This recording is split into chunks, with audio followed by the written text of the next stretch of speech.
Hello everyone, I wanted to share with you some thoughts about Diablo clone in D2R and my one and only chance at getting an Nihilus that I had so far. First of all, I think the mechanic of spawning DClone in D2R is not fun. There is nothing fun in sitting through the night to catch some SOJ seller or join some secret societies to be notified about DClone walk. Even though Blizzard did a massive step forward by making it a region-wide, it is still very unpleasant experience.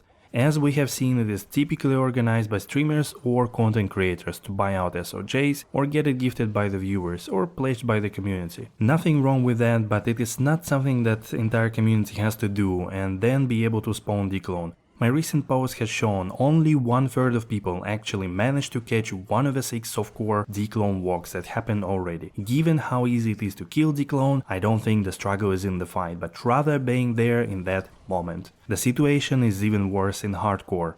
Speaking of which, Diablo clone is unbelievably weak comparing to Ubers. Almost any class can beat him with either life tap, wand and some crushing blow and prevent monster heal, or with a cheese strat. However, Hellfire Torch gives you free skills and keys can be farmed in about 2 to 3 hours to either get an unID'd one or do the Ubers yourself if you got a smiter. So there is a disparity in efforts and reward, and especially very little player agency.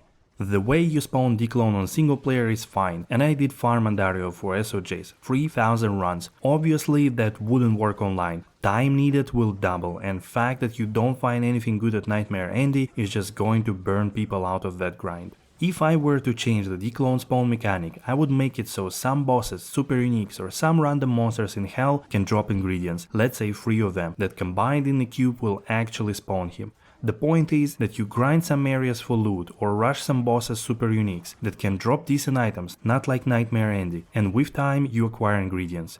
These should not come without making the fight actually harder, like more damage, spawn monsters, or even entire arena with its own mechanics, because otherwise there will be too many Annies for them to be worth anything.